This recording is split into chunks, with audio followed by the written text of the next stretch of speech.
Hello student, class 10 की lecture series में आपका स्वागत है। आज की इस वीडियो में हम वास्तविक संख्या से पहली प्रश्नावली स्टार्ट करेंगे। तो देखो आज का पहला क्वेश्चन क्या दिया है। देखो इसमें दिया है कि निम्नलिखित संख्याओं का एचसीएफ ज्ञात करने के लिए यूक्लिड विभाजन एल्गोरिदम का प्रयोग कीजिए।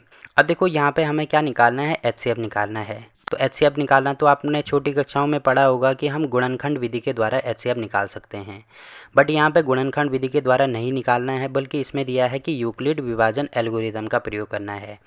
अब देखो ये जो एल्गोरिदम होता है इसमें हम भाग विधि के द्वारा एचसीएफ निकालते हैं। तो कैसे निकालेंगे, इसमें पहला पार्ट हमें दिया है, यहाँ पे मैं बता देता हूँ। देखो यहाँ पे संख्या दी है 135 और दूसरी संख्या दी है हमारे पास 225। तो सबसे पहले हमें यहाँ पे देखना होगा कौन सी संख्या बड़ी है, कौन सी संख्या छोटी है। तो देखो 225 आपको बड़ी दिख रही होगी ना, तो यहाँ पे लिखेंगे 225 बड़ा है 135 से। ये तो आपको पता ही होगा ना, जहाँ पे ऐसे मुंह खुला होता है उसका मतलब वो संख्या बड़ी होगी। तो 225 बड़ी है 135 से। पहली चीज़ तो आपको ये करनी है। उसके बाद हमें भाग करना है यहाँ पे। अब भाग कैसे करना है, ये जो बड़ी संख्या होगी ये बड़ी संख्या यहाँ पे अंदर आएगी और जो छोटी संख्या होगी इसमें भाग मतलब इसका भाग करेंगे बड़ी वाली संख्या में। मतलब छोटी संख्या का भाग बड़ी संख्या में करना है। अब देखो यहाँ पे 135 तो बहुत बड़ा नंबर हो गया, इसका पहाड़ा तो आपको आता नहीं होगा। तो यहाँ पे इसको करने का सिंपल तरीका मैं आपको बता रहा हूँ। देखो यहाँ पे अगर मैं थोड़ी देर के लिए 5 यहाँ पे छोड़ दूँ, मतलब एक संख्या अगर मैं यहाँ पे छोड़ दूँ तो यहाँ पे भी एक संख्या छोड़नी होगी। अब देखो ये ऐसे बन गया, यहाँ पे 13 बन गया और यहाँ पे 22 बन गया। तो 13 और 22 का भाग करना तो आपको आता ही होगा ना, कितनी बार जाएगा, एक बार जाएगा, यहाँ पे होगा 13। ठीक है, तो सेम टू सेम यहाँ पे भी देखो, इसका मतलब यहाँ पे भी एक बार जाएगा। अब क्या करते हैं, इसका गुणा करते हैं, तभी तो यहाँ पे 13 लिखा है ना। तो सेम टू सेम एक का गुणा 135 में करना है, तो 135 ही आएगा। तो आपको दिख रहा होगा यहाँ पे हमने 135 का पहाड़ा लिख दिया, ये हो गया। अब फिर इसमें माइनस करेंगे तो 5 में से 5 गया, यहाँ पे हो जाएगा 0। फिर यहाँ पे 12 में से 3 गया, यहाँ पे हो जाएगा 9। अब देखो शेषफल हमारे पास 90 आ रहा है। तो ये जो होता है इसको बोला जाता है शेषफल, ये होता है भागफल, ये होता है हमारा भाजक और ये होता है भाज्य। तो आपको दिख रहा होगा जो पहला चरण है, यहाँ पे लिखेंगे चरण 1। तो पहले चरण में हमने क्या किया है, ये होता है हमारा भाज्य। मतलब 225 का जो मान है वो किसके बराबर आएगा, वो 135 गुणा 1 धन 90 के बराबर आएगा। सेम टू सेम जैसे आपको पता होगा ना, भाज्य बराबर होता है भाजक गुणा भागफल प्लस शेषफल, जो कि आपको छोटी कक्षाओं से पढ़ा होगा। तो वही चीज़ हमने यहाँ पे लिखी है। ठीक है, तो पहली चीज़ तो ये होगी। अब देखो यहाँ पे शेषफल 90 आ रहा है, तो जब तक हमारा शेषफल 0 नहीं आता है तब तक हमें भाग करते जाना है। अब यहाँ पे शेषफल 90 आ गया, अब यहाँ पे दोबारा ऐसे भाग का साइन बना दो। अब यहाँ पे ये वाली संख्या आएगी जो हमारे पास भाजक में थी ना, तो वो वाली संख्या यहाँ पे आ जाएगी। तो यहाँ पे इसका मतलब 135 आ जाएगा। अब 90 का भाग 135 में करना है। तो 90 का पहाड़ा अगर आपको नहीं आता है तो सेम टू सेम ऐसे ही कर दो, थोड़ी देर के लिए यहाँ पे 0 छोड़ दो, मतलब एक संख्या छोड़ दी, यहाँ पे भी एक संख्या छोड़ दी। अब 9 का भाग 13 में करना है, तो कितनी बार जाएगा, 9 दूनी 18, मतलब ज़्यादा हो जाएगा तो एक ही बार जाएगा। तो यहाँ पे एक होगा, तो इसका मतलब एक का गुणा 90 के साथ में करेंगे तो ये हो जाएगा 90। अब यहाँ पे हो जाएगा 5, 13 में से 9 गया, यहाँ पे हो जाएगा कितना, 4। तो 45 आ रहा है। तो दूसरे चरण में हमने क्या किया, यहाँ पे लिखेंगे चरण 2। दूसरे चरण में हमने ये किया है कि जो हमारा यहाँ पे भाज्य था हमारे पास 135। जो 135 है वो किसके बराबर होगा, ये होगा हमारा भाजक। तो भाजक है 90 गुणा भागफल, देखो 1 आ रहा है, धन शेषफल 45 आ रहा है। ठीक है, अब देखो अभी भी शेषफल 0 नहीं है ना, तो जब तक 0 नहीं आ जाता तब तक एक चीज़ करते जानी है।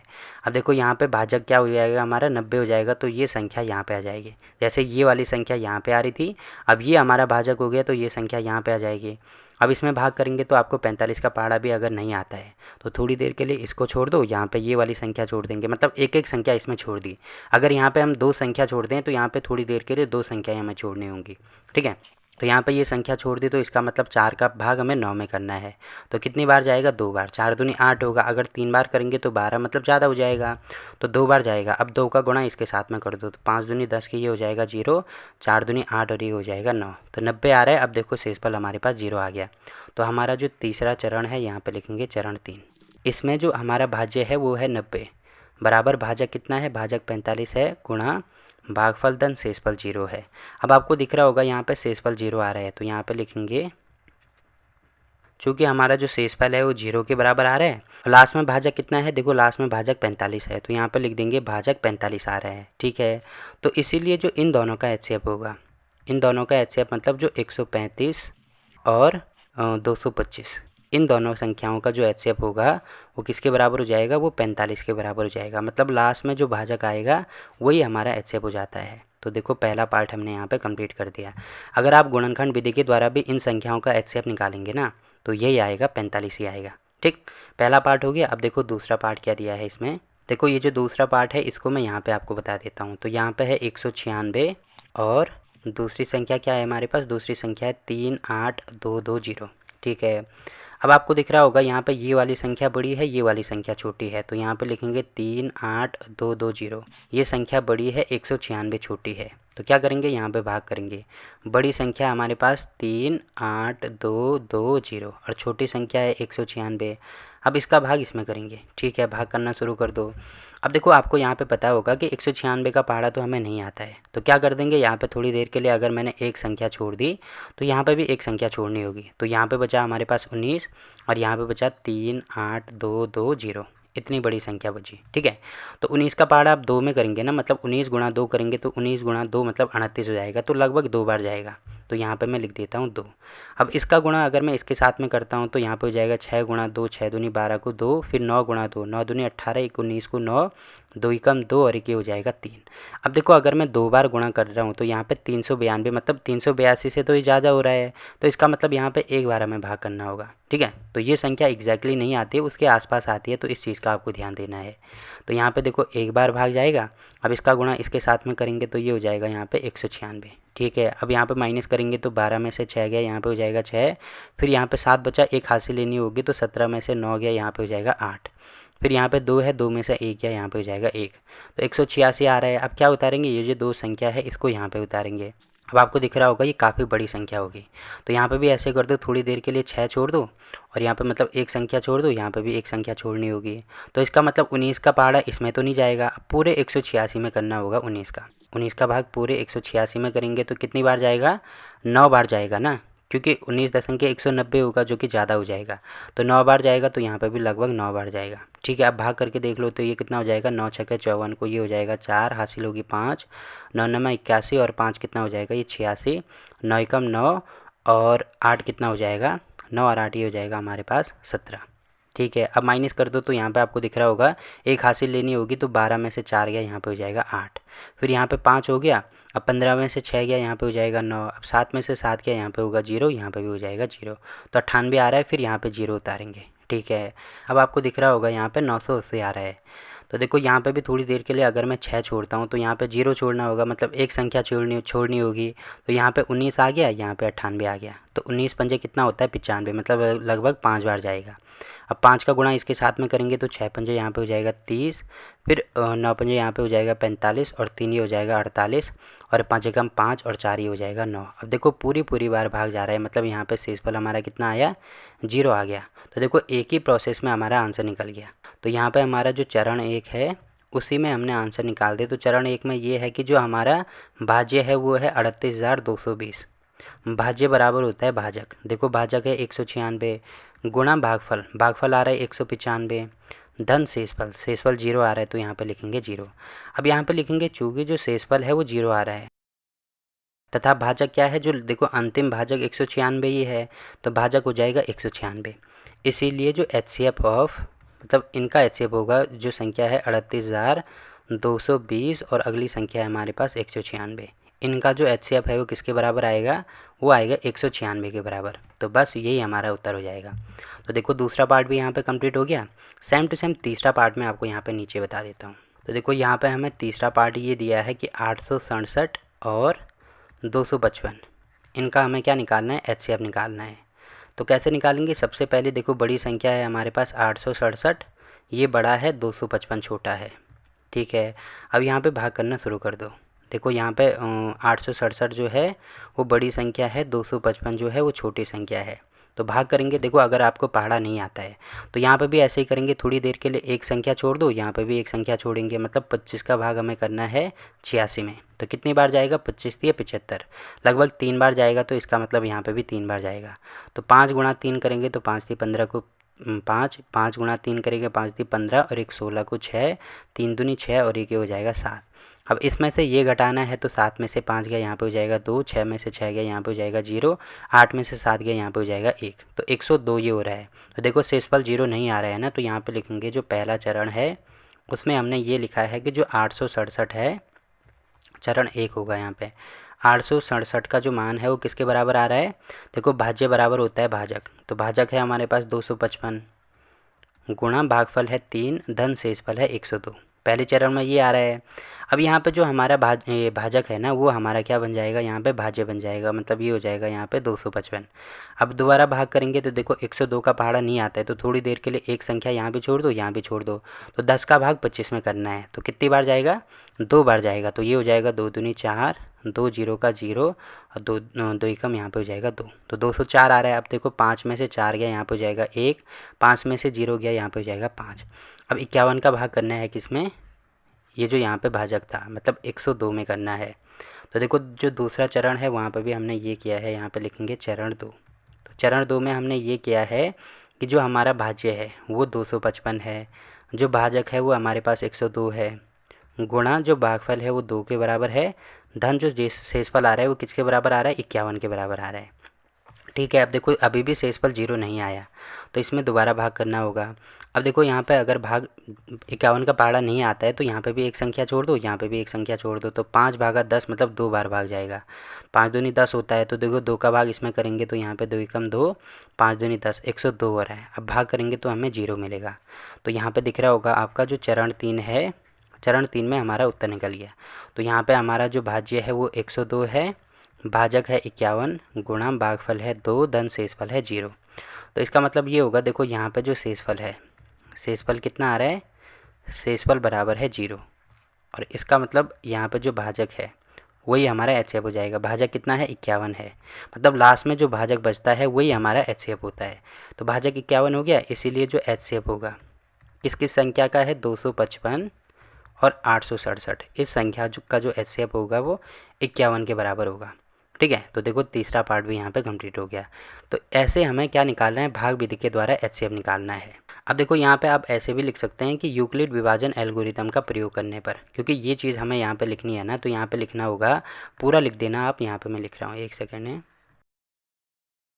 तो यहाँ पे पहले ये वाली संख्या लिखेंगे, उसके बाद लिखेंगे यूक्लिड विभाजन एल्गोरिथम का प्रयोग करने कर, उसके बाद ये चीज़ें लिख देना। ठीक, तो आप ऊपर वाले क्वेश्चन में भी सेम टू सेम ऐसे ही कर सकते हैं। तो यहाँ पे क्वेश्चन नंबर 1 कंप्लीट होता है। अब देखो अगला क्वेश्चन क्या दिया है इसमें, देखो इसमें दिया है कि दर्शाइए कि कोई भी धनात्मक विषम पूर्णांक 6q + 1 या 6q + 3 या 6q + 5 के रूप में होता है जहाँ q कोई पूर्णांक है।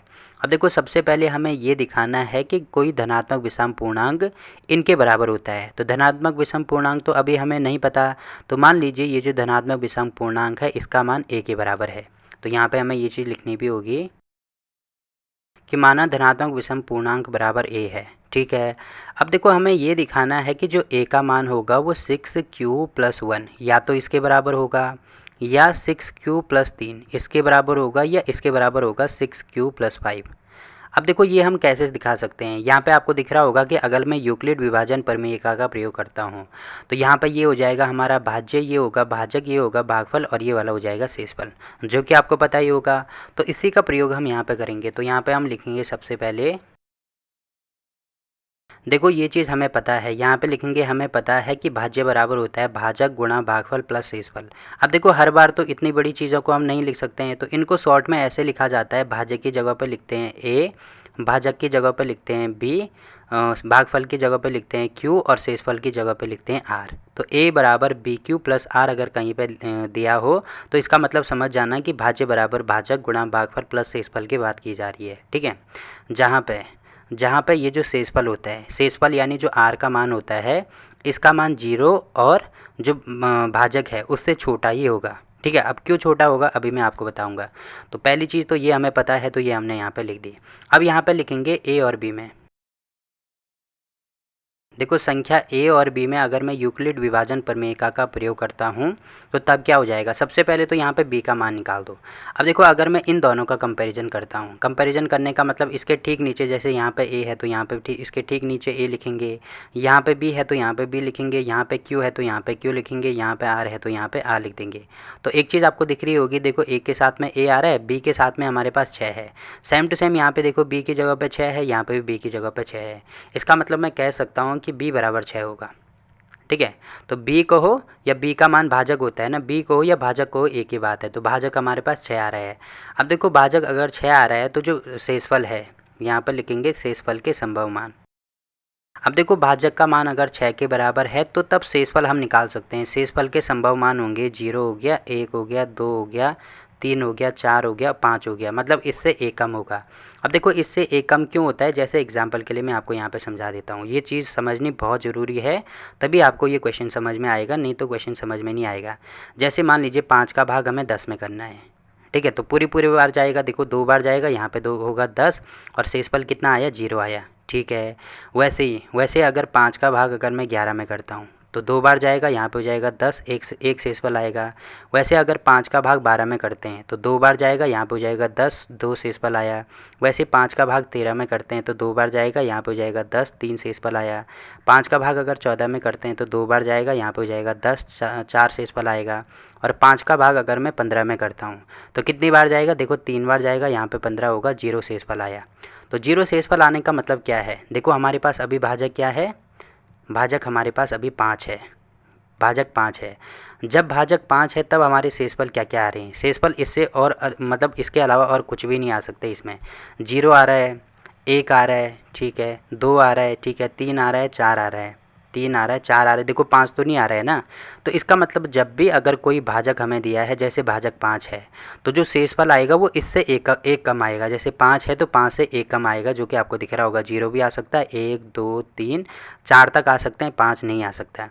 ये हर कंडीशन में होगा कि यहाँ पे जो भाजक होगा, मतलब ये जो संख्या यहाँ पे होगी, मतलब शेषफल इससे एक कम ही होगी हमेशा, इसके बराबर कभी नहीं हो सकती है। अब जैसे एग्जांपल के लिए यहाँ पे 15 कर दिया, 2 बार मैंने भाग कर दिया तो यहाँ पे हो जाएगा 10। अब यहाँ पे शेषफल 5 आ रहा है, तो ये हमने भाग सही किया है क्या, नहीं किया है। क्यों सही नहीं किया है, क्योंकि अगर मैं यहाँ पे 2 बार भाग जा रहा है 10 लिखा, तो एक और बार, क्योंकि 15 आ रहा है ना, तो अगर यहाँ पे शेषफल 5 आएगा तो एक और बार भाग चले जाएगा, तो 5 गुणा 3 यहाँ पे हो जाएगा 15, तब दोबारा शेषफल 0 आएगा, जो कि आपको यहाँ पे दिख रहा होगा। तो हमेशा ही ये चीज़ ध्यान रखनी है, काफ़ी इंपॉर्टेंट है कि जब हमें भाजक दिया जाता है तो हम शेषफल निकाल सकते हैं, शेषफल 0 से लेकर उस संख्या से एक कम। अब देखो जैसे यहाँ पे हमें भाजक दिया है 6 है, भाजक 6 दिया है, देखो बी का मान मतलब भाजक 6 दिया है, तो जो शेषफल होगा वो उससे एक कम होगा। तो यहाँ पे 6 है तो इसके संभव मान 0 हो सकता है, 1 2 3 4 5 तक हो सकते हैं, बट 6 नहीं हो सकता है। ठीक है, तो ये चीज़ आपको समझनी है। तो यहाँ पे लिख दिया मैंने कि मतलब आर के संभव मान ये हो जाएंगे। अब यहाँ पे देखो बी बराबर तो हमने 6 लिख दिया, अब आर के मान यहाँ पे लिखना शुरू कर दो। और समीकरण हमारे पास, अगर मैं इसको समीकरण 1 लिख दूँ तो यहाँ पे इसके मान लिखना शुरू कर दो, बी बराबर 1 और ए बराबर बी क्यू धन आर। अब इसमें देखो मान रखेंगे, सबसे पहली चीज़ आर का मान अगर मैं 0 रखता हूँ, क्योंकि आर के संभव मान ये आ रहे हैं ना, तो यहाँ पे रखना शुरू कर दो। आर बराबर 0 होगा, बी बराबर हमारे पास 6 दिया है। अब इसमें मान रखेंगे तो ये हो जाएगा ए बराबर बी का मान 6 है और क्यू है, क्यू का मान तो जैसे है वैसे ही रहेगा, धन आर का मान यहाँ पे हो जाएगा 0। पहली कंडीशन ये होगी। अब दूसरी कंडीशन में जब आर का मान 1 हो, देखो आर का मान 0 रख दिया, अब 1 रखेंगे, आर बराबर 1 होगा, बी का मान तो 6 ही रहेगा, तो यहाँ पे जो ए का मान होगा वो आ जाएगा 6 क्यू धन 1, दूसरी कंडीशन होगी। वैसे ही तीसरी कंडीशन में जब आर का मान 3 होगा और बी का मान तो 6 ही होगा, तो तब ए बराबर हो जाएगा 6 क्यू और आर की जगह पे अब कितना आ जाएगा, देखो 0 1, अब यहाँ पे 2 होगा, पहले 2 आएगा तब आएगा 3, तो यहाँ पे हो जाएगा 2। ठीक है, वैसे ही तीसरी कंडीशन या चौथी कंडीशन में आपको दिख रहा होगा, जब आर बराबर हम 3 रखेंगे, बी बराबर 6 ही होगा, तब ए बराबर होगा 6 क्यू धन 3। ठीक है, वैसे ही चौथी कंडीशन होगी। पाँचवीं कंडीशन में आर बराबर 4 रख दो, तो बी बराबर 6 ही होगा, तो यहाँ पे हो जाएगा ए बराबर 6 क्यू धन 4। और लास्ट वाली जो कंडीशन है, आर बराबर अगर 5 रखते हैं तो बी बराबर 6 ही होगा, तो यहाँ पे हो जाएगा ए बराबर 6 क्यू धन 5। अब देखो इतनी सारी चीज़ें इसमें आ रही हैं। तो सबसे पहले अगर मैं ये पहले पार्ट को देखता हूँ, तो पहले पार्ट में आपको दिख रहा होगा ए बराबर 6 क्यू आ रहा है। ठीक है। अब 6q को मैं ऐसे लिख सकता हूँ क्या, 2 गुणा 3, 6 को 2 गुणा 3 लिख सकते हैं, साथ में q होगा। अब अगर मैं यहाँ पे 2 से भाग करता हूँ तो इससे ये कटेगा, मतलब पूरी बार भाग चली जाएगा, 3q यहाँ पे आएगा। अब इससे फ़र्क नहीं पड़ता q का मान क्या है, जैसे q का मान अगर 1 होता है तो यहाँ पे ये हो जाएगा 6 गुणा 1, देखो तब भी 2 का भाग जा रहा है। अगर q का मान 2 होता है तो 6 गुणा 2 तब भी 2 का भाग जा रहा है। मतलब इससे तो हमें, इस संख्या से तो कोई मतलब नहीं है ना, केवल इसमें भाग जा रहा है तो इसका मतलब पूरी संख्या में जाएगा। तो यहाँ पर हम कह सकते हैं कि ये वाली तो एक सम संख्या है, क्योंकि 2 का भाग जा रहा है। और आपने पढ़ा होगा जिस संख्या में 2 का भाग पूरी बार जाता है वो एक सम संख्या होती है। तो पहले ये सम संख्या आ रही है। वैसे सेम टू सेम अगर मैं यहाँ पे देखूँ, देखो 6 यहाँ पे, इसको मैं 2 गुणा 3 लिख सकता हूँ, और साथ में q है, धन 2 है, तो 2 यहाँ भी है, यहाँ भी है, तो 2 यहाँ से कॉमन निकालेंगे तो ये हो जाएगा 3q धन 1। अब देखो इसमें 2 का भाग करेंगे तो पूरी बार जाएगा ना, इससे हमें कोई मतलब नहीं है। जैसे यहाँ पे q का मान 1 होता है तो 3 गुणा 1 धन 1 मतलब 4, ये हो जाएगा 4 हो जाएगा, 3 एकम 3 और 1 4, मतलब ये होगा 2 गुणा 4 बटे में 2। अब देखो इस संख्या से तो हमें कोई मतलब नहीं है, क्योंकि यहाँ से ये कट रहा है। अब यहाँ पे तो कोई मतलब, इससे तो मतलब नहीं है ना, यहाँ पे कुछ भी वो संख्या आए हमेशा ही सेम ही रहेगा, क्योंकि हमें दिया है q कोई पूर्णांक है। ठीक है।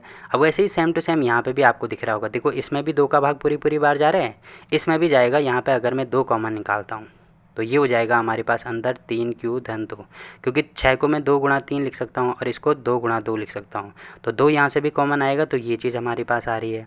और यहाँ पे 2 का भाग करते हैं तो इससे पूरी बार जाएगा। मतलब मैं कह सकता हूँ यहाँ पे, देखो ये चीज़ समझाने का मतलब यही है कि यहाँ पे ये जो संख्या है ना 6q, साथ में 6q धन 2 और 6q धन 4, ये तो विषम संख्याएँ नहीं है ना, ये तो ये सम संख्याएँ हैं, क्योंकि 2 का भाग इसमें पूरी बार जा रहा है। तो यहाँ पे ये चीज़ लिखनी भी होगी कि चूँकि 6q प्लस 2 6q प्लस 4 सम संख्याएं हैं, इसीलिए ये विषम पूर्णांक नहीं हो सकती हैं। अब देखो कोई सम हो गया तो विषम कैसे हो सकता है, नहीं हो सकता है ना। तो इसका मतलब क्या क्या चीज़ें हमारे पास बची, एक बचा 6q प्लस 1, तो यहाँ पर लिखेंगे अतः 6q प्लस 1, मतलब क्या क्या बचा, एक तो ये वाली संख्या बची, एक ये वाली संख्या बची, एक ये वाली संख्या बची। तो ये विषम धनात्मक पूर्णांक होंगे। अब विषम क्यों होंगे, क्योंकि इसमें अगर आप भाग करके देखेंगे 2 का, तो 2 का भाग पूरी बार नहीं जाएगा।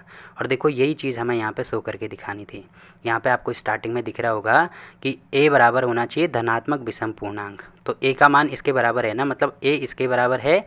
तो इसमें आपको दिख रहा होगा ये हमने किसके बराबर शो करके दिखा दिया, धनात्मक विषम पूर्णांक, जो कि आपको दिख रहा होगा 6q plus 1 6q plus 3 6q plus 5। तो ऐसे हमें इस क्वेश्चन को सॉल्व करना है। अब देखो जो जो चीज़ें मैंने आपको समझाने के लिए बोली है, इन सारी चीज़ों को मैं यहाँ से मिटा देता हूँ, इसको आपको एग्जाम में नहीं लिखना है। ठीक है। तो हमारा जो हल है वो यहाँ से शुरू होगा। देखो ये जो चीज़ें मैंने यहाँ पे लिखी हैं, सारी चीज़ आपको यहाँ पे लिखनी होंगी। तो यहाँ पे देखो क्वेश्चन नंबर कौन सा है, ये क्वेश्चन नंबर 3, क्वेश्चन नंबर 2 यहाँ पे कंप्लीट होता है। अब इसमें अगर कहीं पे भी कोई दिक्कत आती है तो आप कमेंट करके पूछ सकते हैं।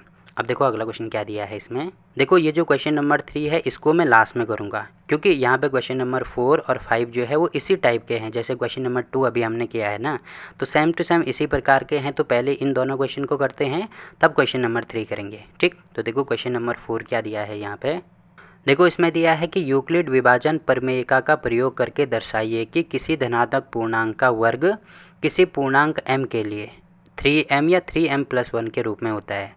तो यहाँ पे भी सेम टू सेम ऐसे ही करेंगे जैसे हमने ये क्वेश्चन नंबर 2 किया है ना। तो सेम टू सेम देखो यहाँ तक तो ये सारी चीज़ें वही होंगे। सबसे पहले लिखेंगे माना वो जो पूर्णांक है वो a है, उसके बाद लिखेंगे हमें पता है कि भाज्य बराबर भाजक, देखो ये लिखो या नीचे वाली संख्या लिखो, क्योंकि मैंने बोला था कि इसको अगर मुझे जल्दी लिखना है तो शॉर्ट में इसको ऐसे लिखा जाता है।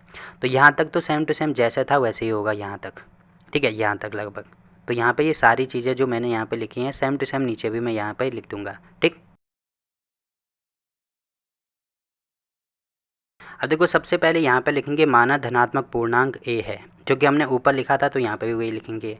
अब आगे लिखेंगे हमें पता है कि a बराबर बी क्यू प्लस आर, मतलब भाज्य बराबर होता है भाजक गुणा भागफल प्लस शेषफल। ठीक है, जहाँ पे जो r मतलब जो शेषफल है वो भाज्य से यहाँ पे बराबर नहीं होगा, भाज्य से छोटा होगा और 0 के बराबर भी हो सकता है और उससे बड़ा भी हो सकता है, ये हमने यहाँ पे बता दिया।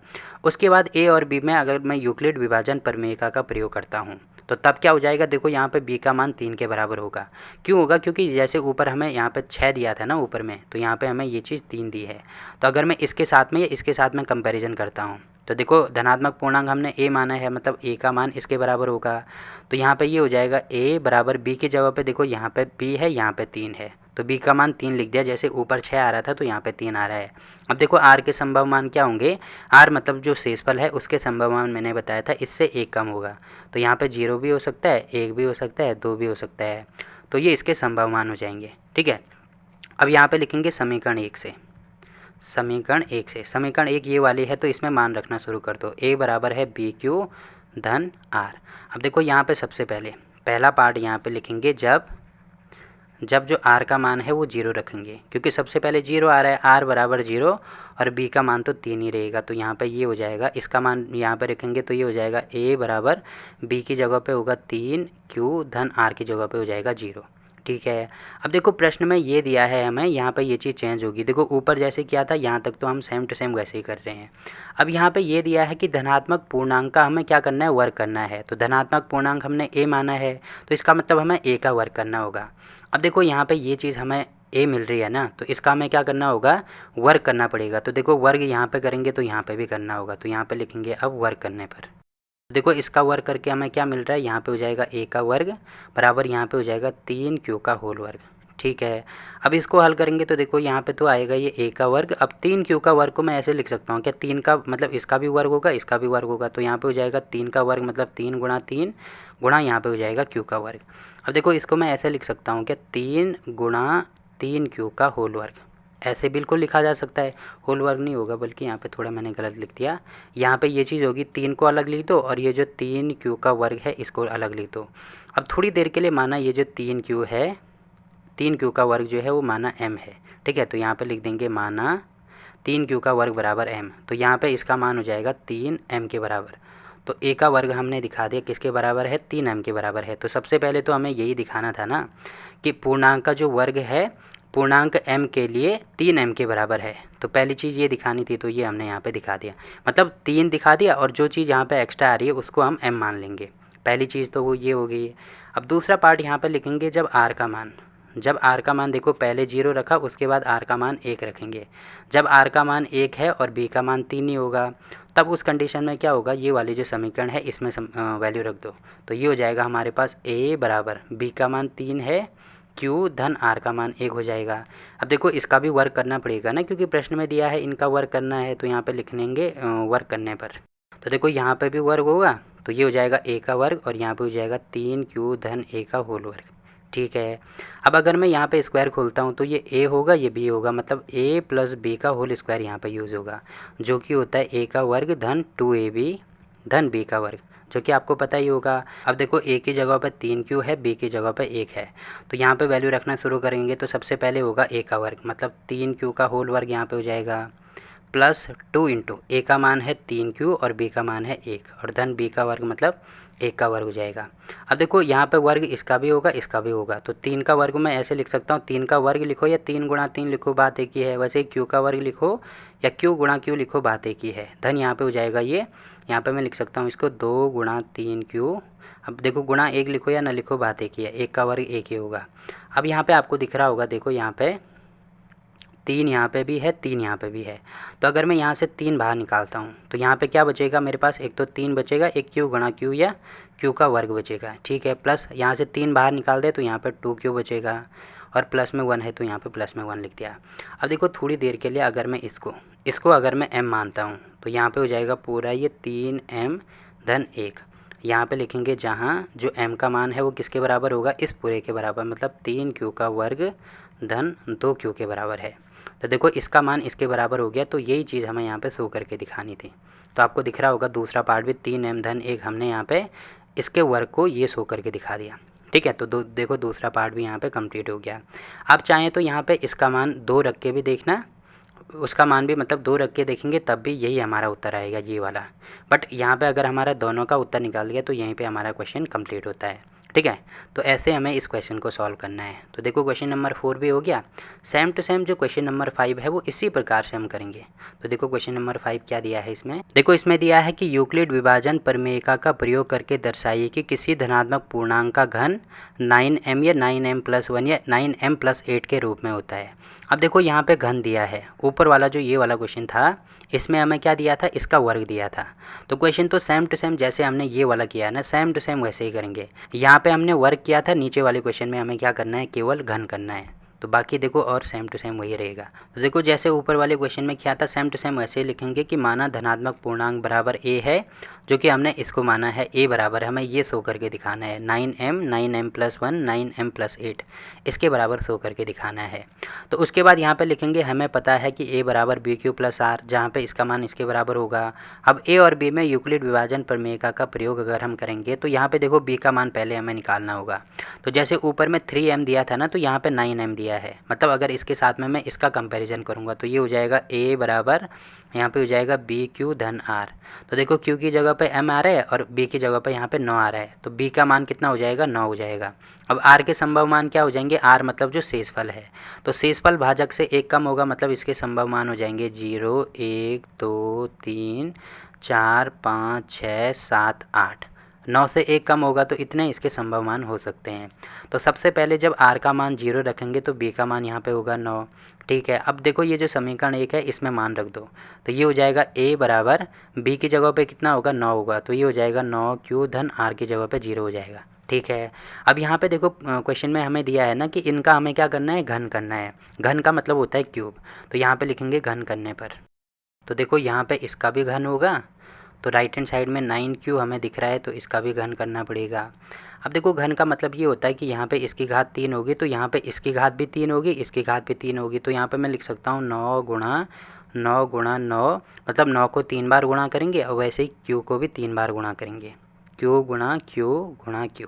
ठीक है, अब देखो प्रश्न में हमें क्या चाहिए, पहली चीज़ तो ये चाहिए कि इसका मान 9m के बराबर होना चाहिए, मतलब केवल मुझे 9 चाहिए यहाँ पे। तो यहाँ पे 9 को मैं बाहर ले लूँगा, बाकी ये जो संख्या है इसको अंदर लिख दूँगा, तो 9 गुणा 9 ये हो जाएगा 81, और साथ में q 3 बार गुणा हो रहा है, मतलब इसको मैं q का घात 3 या q का क्यूब लिख सकता हूँ। ठीक है, अब देखो यहाँ पे मैं सीधे लिख दूँगा 9m, जहाँ पे यहाँ पे लिख देंगे, अब जहाँ जो m का मान है वो किसके बराबर होगा, ये जो अंदर वाली संख्या है इसके बराबर होगा, मतलब 81 q की घात 3 के बराबर होगा। तो पहली चीज़ हमें ये शो करके दिखानी थी कि इसका जो घन है इसके बराबर होगा, तो देखो ये हमने शो करके दिखा दिया। तो यहाँ पे a की क्यूब के मान इसके बराबर होगा, पहली चीज़ होगी। अब दूसरी चीज़ यहाँ पे लिखेंगे जब r बराबर 1, r बराबर अगर 1 होगा तो b का मान तो 9 ही होगा।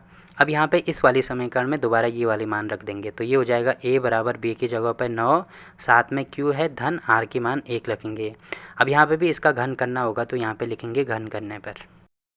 तो घन करेंगे तो ये हो जाएगा यहाँ पे a की घात 3 और यहाँ पे हो जाएगा 9q धन a की घात 3।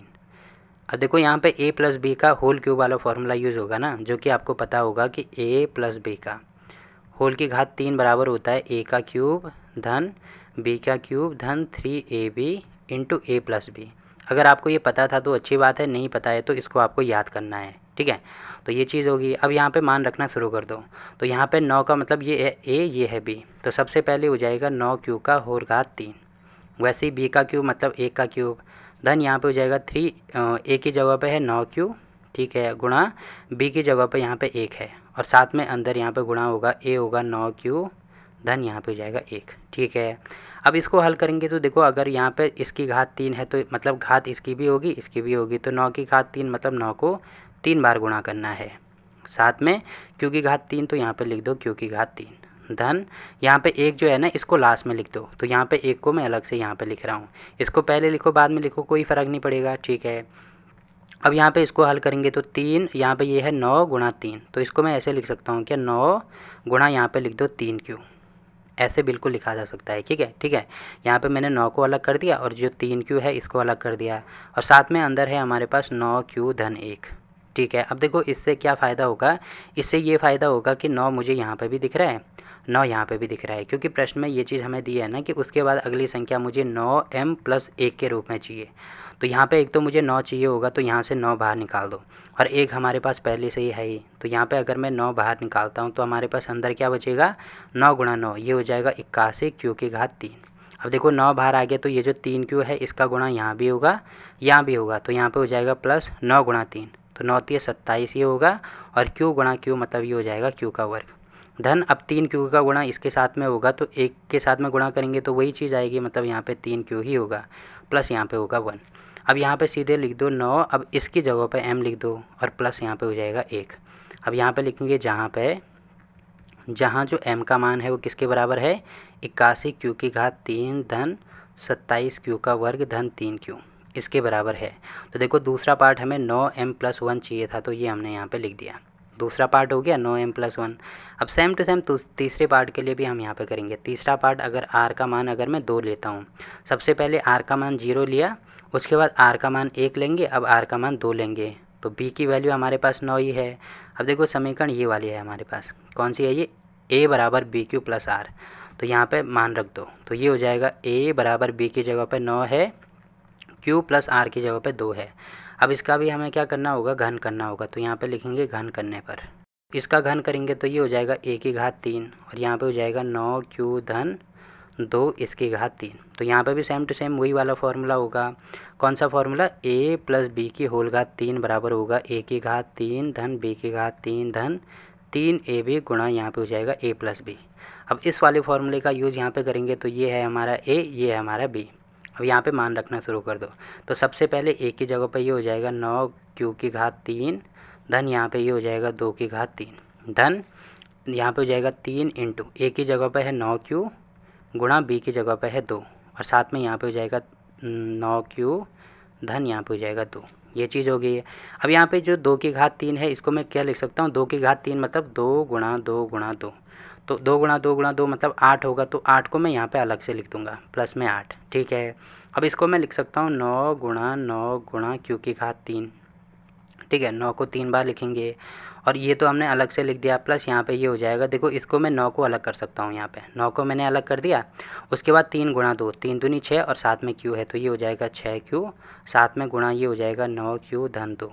इतनी चीज़ें यहाँ पे होगी। अब आपको यहाँ पे दिख रहा होगा मुझे क्या चाहिए, देखो तीसरा पार्ट मुझे ये चाहिए, यहाँ पे मुझे चाहिए 9m धन 8। तो एक तो मुझे 9m चाहिए और धन 8 चाहिए, तो देखो प्लस 8 तो यहाँ पे ऑलरेडी पहले से ही है। अब यहाँ से मुझे 9 कॉमन लेना पड़ेगा, तो 9 यहाँ पे भी है, यहाँ पे भी है, तो 9 कॉमन लेंगे, ठीक है। तो क्या बचा हमारे पास, 9 गुणा 9, तो 9 9 81 q की घात 3, एक तो ये बचा। अब इसका गुणा यहाँ भी होगा, यहाँ भी होगा, तो यहाँ पे हो जाएगा प्लस में 9 6 54, तो ये हो जाएगा 54 q की घात 2 धन 6 गुणा 2, तो 6 दूनी 12, यहाँ पे हो जाएगा q और प्लस में 8 है ही। अब यहाँ पे इसके बदले ये जो ब्रैकेट के अंदर संख्या आपको दिख रही है, इसके बदले में सीधे m लिख दूंगा, प्लस यहाँ पे हो जाएगा 8। यहाँ पे लिखेंगे जहाँ जो m का मान होगा वो किसके बराबर होगा, 81 q की घात 3 धन 54 q की घात 2 धन यहाँ पे हो जाएगा 12q। तो बस देखो तीसरा पार्ट ये हमें शो करके दिखाना था, तो ये हमने शो करके दिखा दिया, ठीक है। तो बस यहीं पे हमारा आंसर हम छोड़ देंगे। तो देखो क्वेश्चन नंबर 5 भी यहाँ पे कंप्लीट होता है। तो देखो आई होप कि ये चीज़ें आपको समझ में आई होंगी। क्वेश्चन नंबर 2 हो गया, क्वेश्चन नंबर 4 हो गया और क्वेश्चन नंबर 5 होगा, वो सेम ही टाइप के हैं, मतलब एक ही समान हम इनको हल करेंगे, ठीक है। अब देखो लास्ट में बचा हमारा क्वेश्चन नंबर 3, तो इसको मैं यहाँ पे बता देता हूँ। देखो इसमें दिया है कि किसी परेड में 616 सदस्यों वाली एक सेना की टुकड़ी को 32 सदस्यों वाली एक आर्मी के बैंड के पीछे मार्च करना है, ठीक है। दोनों समूहों को समान संख्या वाले स्तंभों में मार्च करना है, ठीक है। मतलब स्तंभों की संख्या समान होनी चाहिए, मतलब अगर यहाँ पे स्तंभों की संख्या 5 है, मतलब यहाँ पे अगर 5 आर्मी के पर्सन है तो यहाँ पे भी 5 होंगे, यहाँ पे भी 5 होंगे, यहाँ पे भी 5 होंगे, तो टोटल 32 हैं, तो इनके पीछे सबके पीछे 5 5 होंगे। अगर 4 हैं तो सबके पीछे 4 4 होंगे, ये आपको ध्यान रखना है। पहली चीज़ तो ये दी है। आगे दिया है उन स्तंभों की अधिकतम संख्या क्या है जिनमें वो मार्च कर सकते हैं, तो अधिकतम संख्या यहाँ पे निकालनी है। तो अधिकतम के लिए क्या निकालना होगा, इनका HCF निकालना होगा, क्योंकि HCF का मतलब होता है हाईएस्ट कॉमन फैक्टर, ठीक है। तो हाईएस्ट या अधिकतम बात एक ही है। तो HCF कैसे निकालेंगे, ये जो 616 है और ये जो 32 है, इसका हमें HCF निकालना होगा, जो कि आपने प्रश्न संख्या 1 में पढ़ा होगा कि इसको हम यूक्लिड विभाजन प्रमेयिका से HCF निकाल सकते हैं। तो यहाँ पर लिखेंगे संख्या, तो यहाँ पे लिखेंगे, देखो सबसे पहले हमें संख्या दी है 616 और 32। अब हमें पता है 616 बड़ी है, 32 छोटी है, तो यहाँ पे लिखेंगे यूक्लिड विभाजन प्रमेयिका का प्रयोग करने पर, ठीक है। इसका प्रयोग कर दो तो मतलब यहाँ पे भाग करना होगा, जो 32 का भाग करेंगे हम 616 में, तो देखो ये फेयर वर्क होगा, आपको भाग फेयर में करना होगा, ठीक है। तो यहाँ पे सबसे पहले 32 का भाग करेंगे, तो देखो 32 दूनी 64 होता है, मतलब ज़्यादा हो जाएगा, तो एक बार भाग जाएगा, तो यहाँ पे हो जाएगा 32। अब देखो यहाँ पे अगर मैं शेषफल निकालूँ तो कितना आ रहा है, यहाँ पे 11 में से 2 गया, यहाँ पे हो जाएगा 9 और यहाँ पे हो जाएगा हमारे पास 2, 29 आ रहा है। फिर 6 उतारेंगे तो अब देखो कितनी बार जाएगा, अगर आपको भाग करना नहीं आता तो ऐसे मान लो कि एक संख्या यहाँ पे छोड़ देंगे, यहाँ पे भी छोड़ देंगे, तो 3 का भाग 29 में करना है, तो लगभग 9 बार जाएगा। तो यहाँ पे हो जाएगा 9, फिर 9 दूनी यहाँ पे हो जाएगा 18, मतलब इन दोनों को गुणा कर दो आप। 9 दूनी 18, 9 तीय 27, तो 27 और ये हो जाएगा 28, एक शेषफल भी है ना, तो यहाँ पे हो जाएगा कितना, 16 में से 8 गया, यहाँ पे हो जाएगा 8, फिर 8 में से 8 गया 0, यहाँ पे हो जाएगा 0। अब देखो यहाँ पे 8 आ रहा है, तो अब देखो शेषफल 0 नहीं आ रहा है, तो इसका मतलब यहाँ पे दोबारा भाग करना होगा। तो यहाँ पे 8 हो गया और यहाँ पे ये जो भाजक है वो यहाँ पे आ जाएगा, ठीक है। तो यहाँ पे हो जाएगा 8 चौको 32। तो अब हमारे पास कितना आ रहा है, 0 आ रहा है।